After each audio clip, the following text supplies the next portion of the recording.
बड़ा भया तो क्या भया, जैसे पेड़ खजूर, पंथी को छाया नहीं, फल लागे थी दूर।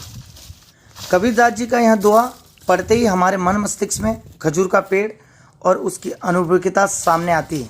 हालांकि कबीरदास जी का इस दोहे का भाव रहा है कि जिस प्रकार खजूर का पेड़ बड़ा तो होता है, लेकिन ना तो वो किसी को छाया दे पाता है और उसके फल भी बहुत दूर ऊंचाई पर लगते हैं। वे इसके माध्यम से मार्गदर्शन और स्वयं को बड़ा समझने की बात पर प्रकाश डालते हैं।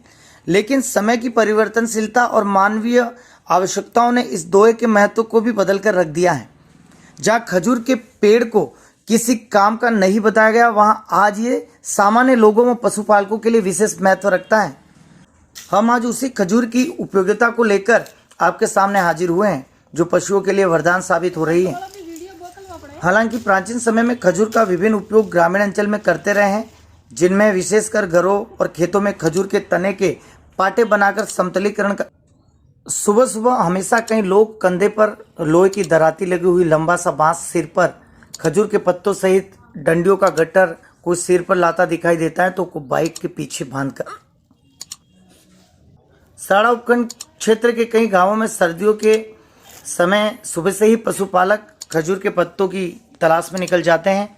करीब 2-3 घंटे बाद खेतों व जंगल से खजूर के ऊंचे पेड़ से बांस पर लगी दराती से काट कर लाते। पशुपालक इन खजूर के पत्ते हरे चारे के विकल्प के रूप में पशुओं के लिए उपयोग करते हैं।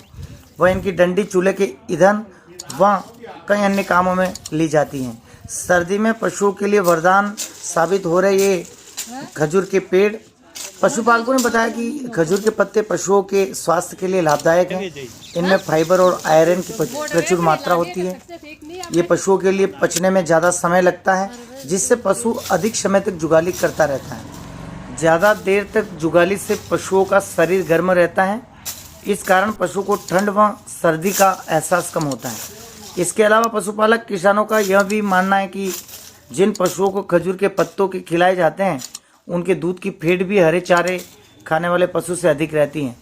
पशुपालक बताता है कि सर्दी के समय जिन पशुओं को हरे चारे के लिए विकल्प के रूप में खजूर के पत्ते खिलाए जाते हैं, वे ज़्यादा देर तक जुगाली करते हैं। शरीर में तापमान की बढ़ोतरी होने से ठंड कम लगती है और शरीर में तापमान बढ़ने से दूध की फेट में भी फर्क पड़ता है। दिसंबर और जनवरी में इसे खिलाने से क्या है, पशु को एक तो राहत मिलती है और दूध और फैट में भी बढ़ोतरी आती है। और इसमें गर्मी की वजह से पशु क्या है, थोड़ा हीट में भी आता है।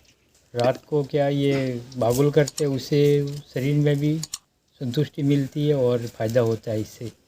तो क्या आप इसको जब से खिला रहे हैं तो पशु के दूध में कोई बढ़ोतरी होती है दूध में, और फैट में भी फ़र्क पड़ता है थोड़ा। कब से खिला रहे हैं इसको? ये दिसंबर और जनवरी 2 महीने ठंडी रहती है, उसमें इसे चाव के खाते हैं, बहुत बढ़िया दबा के खाते हैं। तो पशु के खाने में ये कैसा रहता है? खाने में बहुत बढ़िया है,